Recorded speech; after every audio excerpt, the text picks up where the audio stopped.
His resolution made, he was eager to enter on his travels, which, singular to say, he performed even in the very manner he had determined. For the slight changes in the exact route, introduced afterward from motives of convenience or pleasure, might be deemed rather as in accordance with, than deviating from, his original project. Falkner was not a man ordinarily met with. He possessed wild and fierce passions, joined to extreme sensibility, beneficence, and generosity. His boyhood had been rendered miserable by the violence of a temper roused to anger even from trifles. Collision with his fellow creatures, a sense of dignity with his equals, and of justice towards his inferiors, had subdued this. Still, his blood was apt to boil when roused by any impediment to his designs or the sight of injury towards others, and it was with great difficulty that he kept down the outward marks of indignation or contempt. To tame the vehemence of his disposition, he had endeavored to shackle his imagination and to cultivate his reason, and perhaps he fancied that he succeeded best when, in fact, he entirely failed. As now, when he took the little orphan with him away from all the ties of blood, the manners and customs of her country, from the discipline of regular education and the society of others of her sex, had not Elizabeth been the creature she was, with a character not to be disharmonized by any circumstances, this had been a fearful experiment. Yet he fondly hoped to derive happiness from it. Traversing long tracts of country with vast speed, cut off from intercourse with every one but her, and she endearing herself more daily by extreme sweetness of disposition, he began almost to forget the worm gnawing at his bosom, and feeling himself free, to fancy himself happy. Unfortunately, it was not so. He had passed the fatal Rubicon, placed by conscience between innocence and crime, and however much he might for a time deaden the stings of feeling or baffle the inevitable punishment hereafter to arise from the consequences of his guilt, still there was a burden on his soul that took all real zest from life, and made his attempts at enjoyment more like the experiments of a physician to dissipate sickness than the buoyant sensations of one in health. But then he thought not of himself. He did not live in himself, but in the joyous being at his side. Her happiness was exuberant.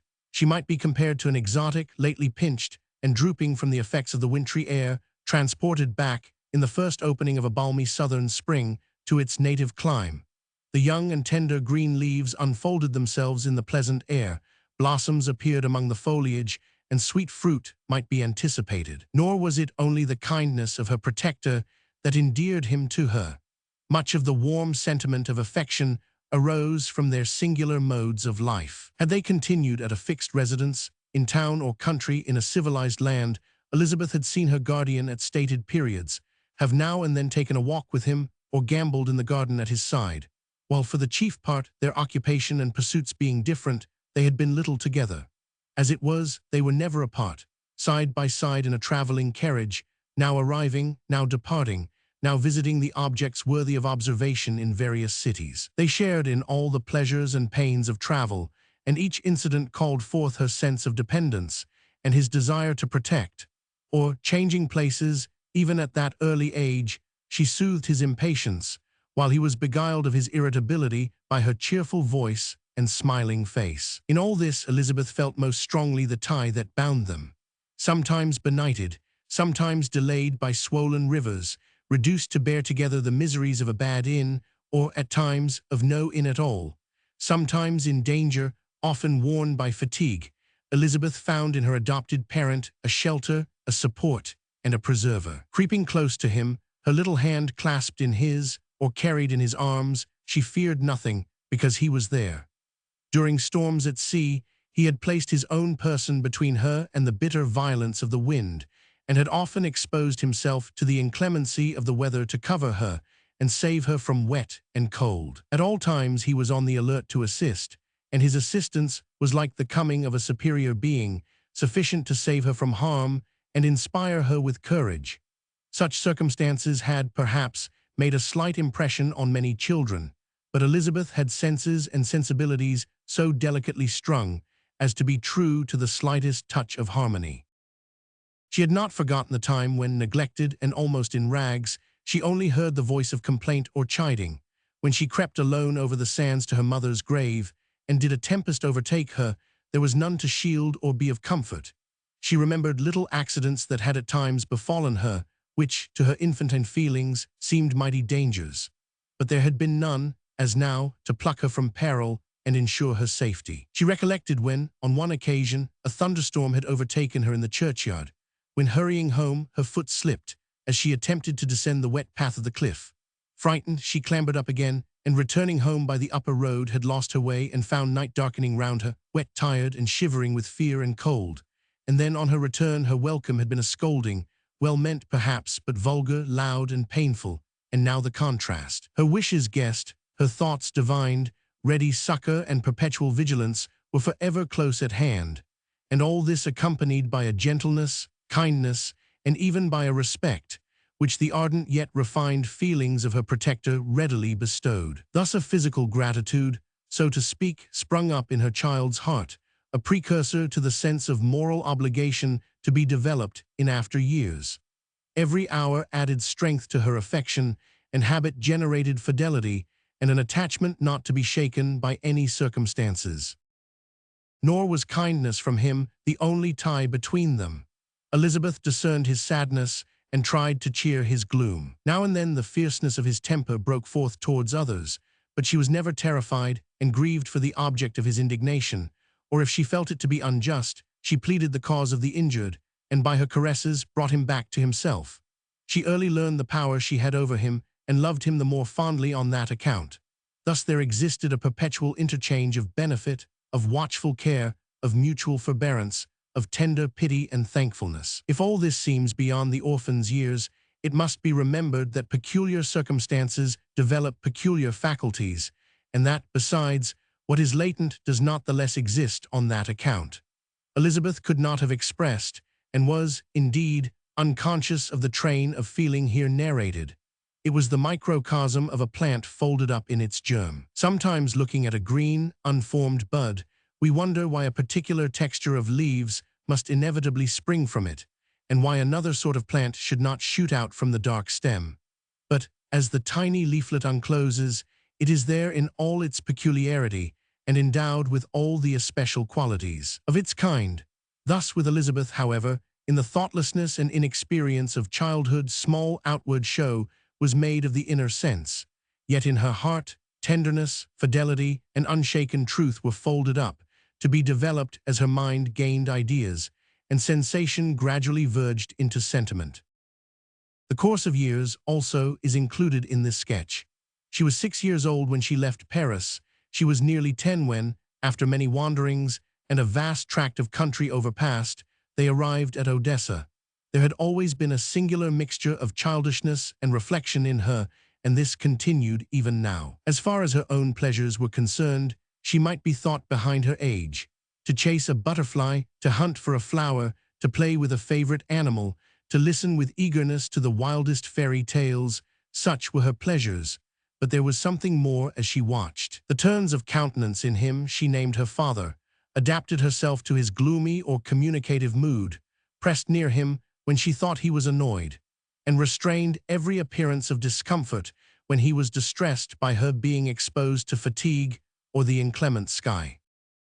When at St. Petersburg he fell ill, she never left his bedside, and remembering the death of her parents, she wasted away with terror and grief. At another time, in a wild district of Russia, she sickened of the measles. They were obliged to take refuge in a miserable hovel, and despite all his care, the want of medical assistance endangered her life, while her convalescence was rendered tedious and painful by the absence of every comfort. Her sweet eyes grew dim, her little head drooped. No mother could have attended on her more assiduously than Falkner, and she long after remembered his sitting by her in the night to give her drink, her pillow smoothed by him, and when she grew a little better, his carrying her in his arms under a shady grove, so to give her the benefit of the air, in a manner that would least incommode her. These incidents were never forgotten. They were as the color and fragrance to the rose, the very beauty and delight of both their lives. Falkner felt a half remorse at the too great pleasure he derived from her society, while hers was a sort of rapturous, thrilling adoration that dreamed not of the necessity of a check and luxuriated in its boundless excess. Chapter 6. It was late in the autumn when the travelers arrived at Odessa, whence they were to embark for Constantinople, in the neighborhood of which city they intended to pass the winter. It must not be supposed that Falkner journeyed in the luxurious and troublesome style of a milord anglais. A calèche was his only carriage. He had no attendant for himself, and was often obliged to change the woman hired for the service of Elizabeth. The Parisian with whom they commenced their journey was reduced to despair by the time they arrived at Hamburg.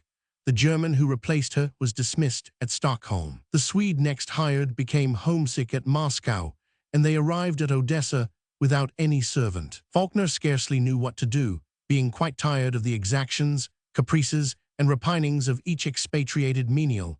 Yet it was necessary that Elizabeth should have a female attendant, and on his arrival at Odessa, he immediately set on foot various inquiries to procure one. Several presented themselves, who proved wholly unfit, and Falkner was made angry by their extortionate demands and total incapacity. At length a person was ushered in to him, who was English. She was below the middle stature, spare and upright in figure, with a composed countenance, and an appearance of tidiness and quiet that was quite novel, and by no means unpleasing, contrasted with the animated gestures, loud voices, and exaggerated protestations of the foreigners. "I hear, sir," she began, "that you are inquiring for an attendant to wait on Miss Falkner during your journey to Vienna. I should be very glad if you would accept my services." "Are you a lady's maid in any English family here?" asked Falkner. "I beg your pardon, sir," continued the little woman primly, "I am a governess. I lived many years with a Russian lady at St. Petersburg. She brought me here and is gone and left me." "Indeed," exclaimed Falkner, "that seems a very unjust proceeding. How did it happen?" "On our arrival at Odessa, sir, the lady, who had no such notion before, insisted on converting me to her church, and because I refused, she used me, I may say, very ill, and hiring a Greek girl, left me here quite destitute." "It seems that you have the spirit of a martyr," observed Falkner, smiling. "I do not pretend to that," she replied, "but I was born and brought up a Protestant, and I did not like to pretend to believe what I could not." Falkner was pleased with the answer, and looked more scrutinizingly on the applicant. She was not ugly, but slightly pitted with the smallpox, and with insignificant features. Her mouth looked obstinate, and her light gray eyes, though very quick and intelligent, yet from their smallness, and the lids and brows being injured by the traces of the malady, did not redeem her countenance from an entirely commonplace appearance, which might not disgust, but could not attract. "Do you understand," asked Falkner, "that I need a servant and not a governess? I have no other attendant for my daughter, and you must not be above waiting on her as she has been accustomed." "I can make no objection," she replied. "My first wish is to get away from this place, free from expense. At Vienna I can find a situation such as I have been accustomed to. Now, I shall be very glad to reach Germany safely in any creditable capacity, and I shall be grateful to you, sir, if you do not consider my being destitute against me, but be willing to help a countrywoman in distress." There was a simplicity, though a hardiness in her manner, and an entire want of pretension or affectation that pleased Falkner. He inquired concerning her abilities as a governess, and began to feel that in that capacity also she might be useful to Elizabeth. He had been accustomed, on all convenient occasions, to hire a profusion of masters, but this desultory sort of teaching did not inculcate those habits of industry and daily application which it is the best aim of education to promote. At the same time, he much feared an improper female companion for the child, and had suffered a good deal of anxiety on account of the many changes he had been forced to make. He observed the lady before him narrowly. There was nothing prepossessing, but all seemed plain and unassuming. Though formal, she was direct, her words few, her voice quiet and low, without being soft or constrained. He asked her what remuneration she would expect. She said that her present aim was to get to Vienna free of expense, and she did not expect much beyond. She had been accustomed to receive £80 a year as governess, but as she was to serve Miss Falkner as maid, she would only ask 20. "But as I wish you to act as both," said Falkner, "we must join the two sums, and I will pay you 100. A ray of pleasure actually for a second illuminated the little woman's face, while with an unaltered tone of voice she replied, "I shall be very thankful, sir, if you think proper. You must, however, understand our conditions, said Falkner. I talk of Vienna, but I travel for my pleasure, with no fixed bourne or time.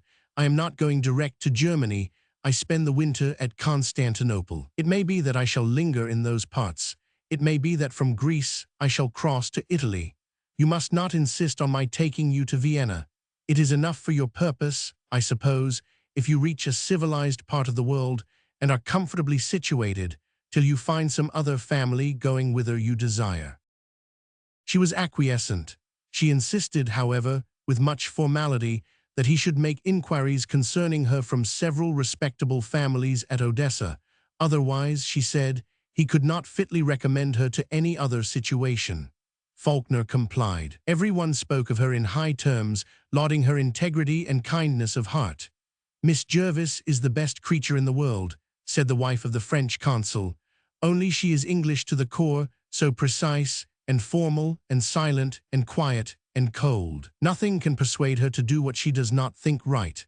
After being so shamefully deserted, she might have lived in my house, or 4 or 5 others, doing nothing, but she chose to have pupils and to earn money by teaching. This might have been merely for the sake of paying for her journey, but besides this, we discovered that she supports some poor relation in England, and while cast away here, she still remembered and sent remittances to one whom she thought in want. She has a heart of gold, though it does not shine. Pleased with this testimony, Falkner thought himself fortunate in securing her services, at the same time that he feared he should find her presence a considerable encumbrance. A servant was a cipher, but a governess must receive attention. She was an equal, who would perpetually form a third with him and Elizabeth. His reserve, his love of independence, and his regard for the feelings of another would be perpetually at war. To be obliged to talk when he wished to be silent, to listen to and answer frivolous remarks, to know that at all times a stranger was there, all this seemed to him a gigantic evil, but it vanished after a few days' trial of their new companion's qualities. Whatever Miss Jervis's latent virtues might be, she thought that the chief among them was to be content to dwell in decencies forever. Her ambition was to be unimpeachably correct in conduct. It a little jarred with her notions to be in the house of a single gentleman, but her desolate situation at Odessa allowed her no choice, and she tried to counterbalance the evil by seeing as little of her employer as possible. Brought up from childhood to her present occupation, she was molded to its very form, and her thoughts never strayed beyond her theory of a good governess. Her methods were all straightforward, pointing steadily to one undisguised aim. No freak of imagination ever led her out of one hard, defined, unerratic line. She had no pretension, even in the innermost recess of her heart, beyond her station. To be diligent and conscientious in her task of teaching was the sole virtue to which she pretended, and possessed of much good sense, great integrity, and untiring industry, she succeeded beyond what could have been expected from one apparently so insignificant and taciturn. She was, at the beginning, limited very narrowly in the exercise of any authority over her pupil. She was obliged, therefore, to exert herself in winning influence, instead of controlling by reprimands. She took great pains to excite Elizabeth to learn, and once having gained her consent to apply to any particular study, she kept her to it with patience and perseverance, and the very zeal and diligence she displayed in teaching made Elizabeth ashamed to repay her with an inattention. That looked like ingratitude. Soon, also, curiosity and a love of knowledge developed themselves. Elizabeth's mind was of that high order which soon found something congenial in study. The acquirement of new ideas, the sense of order, and afterward of power, awoke a desire for improvement. Falkner was a man of no common intellect, but his education had been desultory, and he had never lived with the learned and well-informed. His mind was strong in its own elements, but these lay scattered and somewhat chaotic. His observation was keen, and his imagination fervid, but it was inborn, uncultivated, and unenriched by any vast stores of reading. He was the very opposite of a pedant. Miss Jervis was much of the latter, but the two served to form Elizabeth to something better than either. She learned from Falkner the uses of learning. From Miss Jervis, she acquired the thoughts and experience of other men. Like all young and ardent minds, which are capable of enthusiasm, she found infinite delight in the pages of ancient history. She read biography and speedily found models for herself, whereby she measured her own thoughts and conduct, rectifying her defects, and aiming at that honor and generosity which made her heart beat and cheeks glow when narrated of others. There was another very prominent distinction between Falkner and the governess. It made a part of the system of the latter never to praise. All that she tasked her pupil to do was a duty. When not done, it was a deplorable fault. When executed, the duty was fulfilled, and she need not reproach herself, that was all. Falkner, on the contrary, fond and eager, soon looked upon her as a prodigy, and though reserved, as far as his own emotions were concerned, he made no secret of his almost adoration of Elizabeth. His praise was enthusiastic. It brought tears into her eyes, and yet, strange to say, it is doubtful whether she ever strived so eagerly or felt so satisfied with it, as for the parsimonious expressions of bare satisfaction from Miss Jervis. They excited two distinct sensations. She loved her protector the more for his fervid approbation. It was the crown of all his gifts. She wept sometimes only to remember his ardent expressions of approbation. But Miss Jervis inspired self-diffidence, and with it, a stronger desire for improvement. Thus the sensibility of her nature was cultivated, while her conceit was checked. To feel that to be meritorious with Miss Jervis was impossible, not to be faulty was an ambitious aim. She easily discovered that affection, rather than discernment, dictated the approbation of Falkner, and loved him better, but did not prize herself the more. He indeed was transported by the progress she made. Like most self-educated or uneducated men, he had a prodigious respect for learning, and was easily deceived into thinking much of what was little. He felt elated when he found Elizabeth eager to recite the wonders recorded in history, and to delineate the characters of ancient heroes, narrating their achievements and quoting their sayings. His imagination and keen spirit of observation were, at the same time, of the utmost use. He analyzed with discrimination the actions of her favorites, brought the experience of a mind full of passion and reflection to comment upon every subject, and taught her to refer each maxim and boasted virtue to her own sentiments and situation, thus to form a store of principle by which to direct her future life. Nor were these more masculine studies the only lessons of Miss Jervis. Needlework entered into her plan of education, as well as the careful inculcation of habits of neatness and order, and thus Elizabeth escaped forever the danger she had hitherto run of wanting those feminine qualities without which every woman must be unhappy, and to a certain degree unsexed. The governess, meanwhile, was the most unobtrusive of human beings. She never showed any propensity to incommode her employer by making him feel her presence. Seated in a corner of the carriage, with a book in her hand, she adopted the ghostly rule of never speaking except when spoken to. When stopping at inns, or when, on arriving at Constantinople, they became stationary, she was even less obtrusive. At first Falkner had deemed it proper to ask her to accompany them in their excursions and drives, but she was so alive to the impropriety of being seen with a gentleman, with only a young child for their companion, that she always preferred staying at home. After ranging a beautiful landscape, after enjoying the breezes of heaven and the sight of the finest views in the world, when Elizabeth returned, she always found her governess sitting in the same place, away from the window, because, when in London, she had been told that it was not proper to look out of a window, even though the sublimest objects of nature were spread for her view, and employed on needlework or the study of some language that might hereafter serve to raise her in the class of governesses. She had traveled over half the habitable globe and part of the uninhabited, but she had never diverged from the prejudices and habits of home. No gleam of imagination shed its golden hue over her drab-colored mind. Whatever of sensibility existed to soften or dulcify, she sedulously hid. Yet such was her serenity, her justice, her trustworthiness, and total absence of pretension, that it was impossible not to esteem and almost to like her. The trio, thus diverse in disposition, yet, by the force of a secret harmony, never fell into discord. Miss Jervis was valued, and by Elizabeth obeyed in all that concerned her vocation. She therefore was satisfied. Falkner felt her use, and gladly marked the good effects of application and knowledge on the character of his beloved ward. It was the moulding of a block of Parian marble into a muse, all corners, all superfluous surface, all roughness departed, the intelligent, noble brow, the serious, inquiring eye, the mouth seat of sensibility, all these were developed with new beauty, as animated by the aspiring soul within. Her gentleness and sweetness increased with the cultivation of her mind. To be wise and good was her ambition, partly to please her beloved father, partly because her young mind perceived the uses and beauty of knowledge. If anything could have cured the rankling wounds of Falkner's mind, it was the excellence of the young Elizabeth. Again and again he repeated to himself that, brought up among the worldly and cold, her noblest qualities would either have been destroyed or produced misery.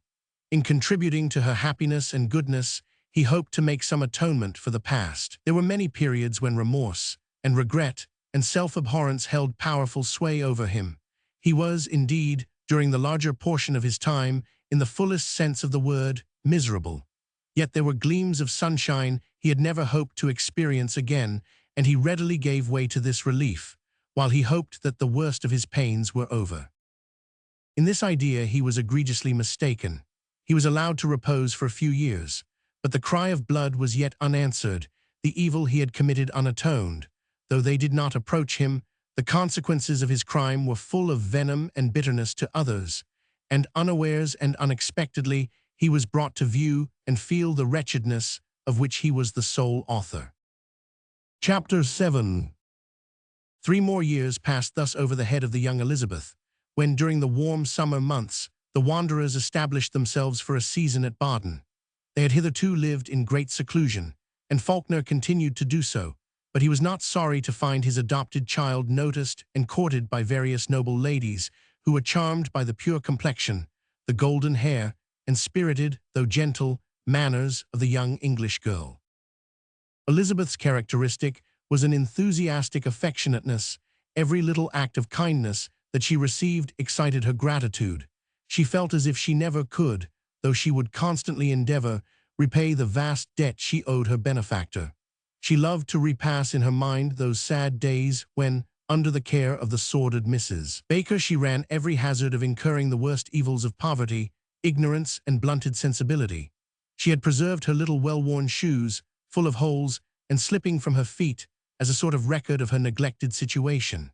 She remembered how her hours had been spent loitering on the beach, sometimes with her little book, from which her mother had taught her oftener in constructing sand castles, decorated with pebbles and broken shells. She recollected how she had thus built an imitation of the church and churchyard, with its shady corner and single stone marking 2 graves. She remembered the vulgar, loud voice that called her from her employment with, "Come, missy, come to your dinner. The Lord help me, I wonder when anybody else will give you a dinner." She called to mind the boasts of Mrs. Baker's children, contrasting their Sunday frock with hers, the smallest portion of cake given to her last, and with a taunt that made her little heart swell and her throat feel choked, so that she could not eat it, but scattered it to the birds, on which she was beat for being wasteful. All this was contrasted with the vigilance, the tenderness, the respect of her protector. She brooded over these thoughts till he became sacred in her eyes, and young as she was, her heart yearned and sickened for an occasion to demonstrate the deep and unutterable thankfulness that possessed her soul. She was not aware of the services she rendered him in her turn. The very sight of her was the dearest, almost the only joy of his life. Devoured by disappointment, gloom, and remorse, he found no relief except in her artless prattle or the consciousness of the good he did her.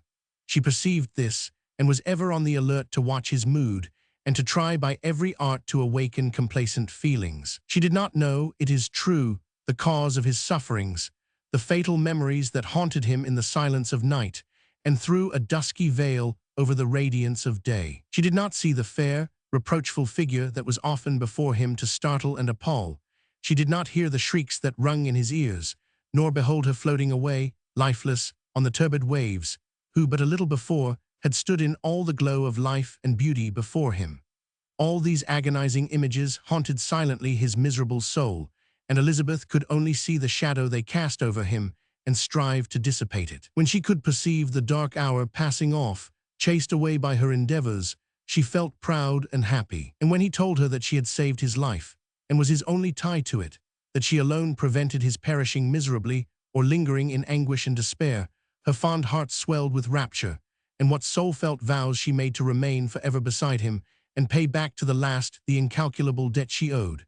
If it be true that the most perfect love subsists between unequals, no more entire attachment ever existed than that between this man of sorrows and the happy, innocent child. He, worn by passion, oppressed by a sense of guilt, his brow trenched by the struggles of many years, she, stepping pure and free into life, innocent as an angel, animated only by the most disinterested feelings. The link between them, of mutual benefit and mutual interest, had been cemented by time and habit, by each waking thought and nightly dream. What is so often a slothful, unapparent sense of parental and filial duty was with them a living, active spirit, forever manifesting itself in some new form. It woke with them, went abroad with them, attuned the voice, and shone brightly in the eyes. It is a singular law of human life that the past, which apparently no longer forms a portion of our existence, never dies. New shoots, as it were, spring up at different intervals and places, all bearing the indelible characteristics of the parent stock. The circular emblem of eternity is suggested by this meeting and recurrence of the broken ends of our life. Falkner had been many years absent from England. He had quitted it to get rid of the consequences of an act which he deeply deplored, but which he did not wish his enemies to have the triumph of avenging. So completely during this interval had he been cut off from any, even allusion to the past, that he often tried to deceive himself into thinking it a dream, often into the persuasion that, tragical as was the catastrophe he had brought about, it was in its result for the best. The remembrance of the young and lovely victim lying dead at his feet prevented his ever being really the dupe of these fond deceits. But still, memory and imagination alone ministered to remorse. It was brought home to him by none of the effects from which he had separated himself by a vast extent of sea and land. The sight of the English at Baden was exceedingly painful to him. They seemed so many accusers and judges. He sedulously avoided their resorts and turned away when he saw any approach. Yet he permitted Elizabeth to visit among them and heard her accounts of what she saw and heard even with pleasure, for every word showed the favorable impression she made and the simplicity of her own tastes and feelings. It was a new world to her, to find herself talked to, praised, and caressed by decrepit, painted, but courteous old princesses, dowagers, and all the tribe of German nobility and English fashionable wanderers. She was much amused, and her lively descriptions often made Falkner smile, and pleased him by proving that her firm and unsophisticated heart was not to be deluded by adulation. Soon, however, she became more interested by a strange tale she brought home of a solitary boy. He was English, handsome and well-born, but savage, and secluded to a degree that admitted of no attention being paid him. She heard him spoken of at first at the house of some foreigners. They entered on a dissertation on the peculiar melancholy of the English that could develop itself in a lad scarcely 16. He was a misanthrope. He was seen rambling the country either on foot or on a pony, but he would accept no invitations, shunned the very aspect of his fellows, never appearing, by any chance, in the frequented walks about the baths. Was he deaf and dumb? Some replied in the affirmative, and yet this opinion gained no general belief.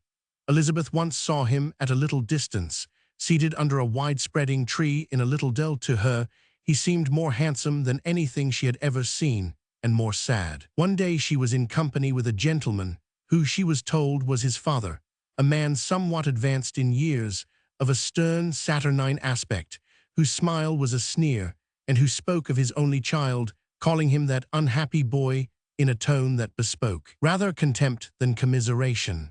It soon became rumored that he was somewhat alienated in mind through the ill treatment of his parent, and Elizabeth could almost believe this. She was so struck by the unfeeling and disagreeable appearance of the stranger. All this she related to Falkner with peculiar earnestness. "If you could only see him," she said, "if we could only get him here, we would cure his misery, and his wicked father should no longer torment him. If he is deranged, he is harmless, and I am sure he would love us. It is too sad to see one so gentle and so beautiful pining away without any to love him." Falkner smiled at the desire to cure every evil that crossed her path, which is one of the sweetest illusions of youth, and asked, "Has he no mother?" "No," replied Elizabeth. "He is an orphan like me, and his father is worse than dead, as he is so inhuman. Oh, how I wish you would save him as you saved me." "That, I am afraid, would be out of my power," said Falkner. "Yet, if you can make any acquaintance with him and can bring him here, perhaps we may discover some method of serving him." For Falkner had, with all his sufferings and his faults, much of the Don Quixote about him, and never heard a story of oppression without forming a scheme to relieve the victim. On this permission, Elizabeth watched for some opportunity to become acquainted with the poor boy, but it was vain. Sometimes she saw him at a distance, but if walking in the same path, he turned off as soon as he saw her, or if sitting down, he got up and disappeared as if by magic. Miss Jervis thought her endeavours by no means proper, and would give her no assistance. "If any lady introduced him to you," she said, "it would be very well, but to run after a young gentleman only because he looks unhappy is very odd and even wrong." Still Elizabeth persisted. She argued that she did not want to know him herself, but that her father should be acquainted with him, and either induce his father to treat him better or take him home to live with them. They lived at some distance from the baths, in a shady dell, whose sides, a little farther on, were broken and abrupt. One afternoon they were lingering not far from their house, when they heard a noise among the underwood and shrubs above them, as if someone was breaking his way through. "It is he, look," cried Elizabeth, and there emerged from the covert, on to a more open but still more precipitous path, the youth they had remarked. He was urging his horse, with wilful blindness to danger, down a declivity which the animal was unwilling to attempt. Falkner saw the danger, and was sure that the boy was unaware of how steep the path grew at the foot of the hill. He called out to him, but the lad did not heed his voice. In another minute the horse's feet slipped, the rider was thrown over his head, and the animal himself rolled over. With a scream, Elizabeth sprang to the side of the fallen youth, but he rose without any appearance of great injury or any complaint, evidently displeased at being observed. His sullen look merged into one of anxiety as he approached his fallen horse, whom, together with Falkner, he assisted to rise. The poor thing had fallen on a sharp point of a rock, and his side was cut and bleeding. The lad was now all activity. He rushed to the stream that watered the little dell to procure water, which he brought in his hat to wash the wound, and as he did so, Elizabeth remarked to her father that he used only one hand, and that the other arm was surely hurt. Meanwhile Falkner had gazed on the boy with a mixture of admiration and pain. He was wondrously handsome, large, deep-set hazel eyes, shaded by long dark lashes, full at once of fire and softness, a brow of extreme beauty, over which clustered a profusion of chestnut-colored hair, an oval face, a person light and graceful as a sculptured image. All this, added to an expression of gloom that amounted to sullenness, with which, despite the extreme refinement of his features, certain fierceness even was mingled, formed a study a painter would have selected for a kind of ideal poetic sort of bandit stripling. But besides this, there was resemblance, strange and thrilling, that struck Falkner and made him eye him with a painful curiosity. The lad spoke with fondness to his horse, and accepted the offer made that it should be taken to Falkner's stable and looked to by his groom. "And you too," said Elizabeth, "you are in pain, you are hurt." "That is nothing," said the youth. "Let me see that I have not killed this poor fellow, and I am not hurt to signify." Elizabeth felt by no means sure of this, and while the horse was carefully led home and his wound visited, she sent a servant off for a surgeon, believing in her own mind that the stranger had broken his arm. She was not far wrong. He had dislocated his wrist. "It were better had it been my neck," he muttered, as he yielded his hand to the gripe of the surgeon, nor did he seem to wince during the painful operation. Far more annoyed was he by the eyes fixed upon him and the questions asked. His manner, which had become mollified as he waited on his poor horse, resumed all its former repulsiveness. He looked like young savage surrounded by enemies whom he suspects, yet is unwilling to assail. And when his hand was bandaged, and his horse again and again recommended to the groom, he was about to take leave, with thanks that almost seemed reproaches, for having an obligation thrust on him, when Miss Jervis exclaimed, "Surely, I am not mistaken. are you not, Master Neville?" Falkner started as if a snake had glided across his path, while the youth, coloring to the very roots of his hair, and looking at her with a sort of rage at being thus in a matter detected, replied, "My name is Neville." "I thought so," said the other. "I used to see you at Lady Glenfell's. How is your father, Sir Boyville?" But the youth would answer no more. He darted at the questioner a look of fury and rushed away. "Poor fellow," cried Miss Jervis, "he is wilder than ever. He is a very sad case. His mother was the Mrs. Neville talked of so much once. She deserted him, and his father hates him. The young gentleman is half crazed by ill treatment and neglect." "Dearest father, are you ill?" cried Elizabeth, for Falkner had turned ashy pale, but he commanded his voice to say that he was well and left the room. A few minutes afterward he had left the house, and seeking the most secluded pathways, walked quickly on as if to escape from himself. It would not do. The form of her son was before him, a ghost to haunt him to madness. Her son, whom she had loved with passion inexpressible, crazed by neglect and unkindness. Crazed he was not. Every word he spoke showed a perfect possession of acute faculties, but it was almost worse to see so much misery in one so young. In person he was a model of beauty and grace. His mind seemed formed with equal perfection, a quick apprehension, a sensibility, all alive to every touch. But these were nursed in anguish and wrong, and strained from their true conclusions into resentment, suspicion, and a fierce disdain of all who injured, which seemed to his morbid feelings all who named or approached him. Falkner knew that he was the cause of this evil. How different a life he had led if his mother had lived. The tenderness of her disposition, joined to her great talents and sweetness, rendered her unparalleled in the attention she paid to his happiness and education. No mother ever equaled her, for no woman ever possessed at once equal virtues and equal capacities. How tenderly she had reared him, how devotedly fond she was, Falkner too well knew, and tones and looks, half forgotten, were recalled vividly to his mind at the sight of this poor boy, wretched and desolate through his rashness. What availed it to hate, to curse the father? He had never been delivered over to this father, had never been hated by him, had his mother survived. All these thoughts crowded into Falkner's mind and awoke an anguish which time had rendered, to a certain degree, torpid. He regarded himself with bitter contempt and abhorrence. He feared, with a kind of insane terror, to see the youth again, whose eyes, so like hers, he had robbed of all expression of happiness and clouded by eternal sorrow. He wandered on, shrouded himself in the deepest thickets, and clambered abrupt hills, so that, by breathless fatigue of body, he might cheat his soul of its agony. Night came on, and he did not return home. Elizabeth grew uneasy, till at last, on making more minute inquiry, she found that he had come back, and was retired to his room.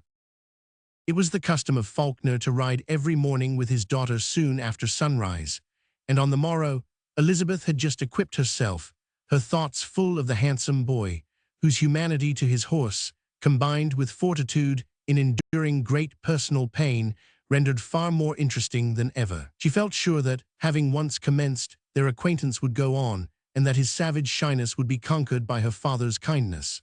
To alleviate the sorrows of his lot, to win his confidence by affection, and to render him happy was a project that was occupying her delightfully, when the tramp of a horse attracted her attention, and looking from the window, she saw Falkner ride off at a quick pace. A few minutes afterward a note was brought to her from him. It said,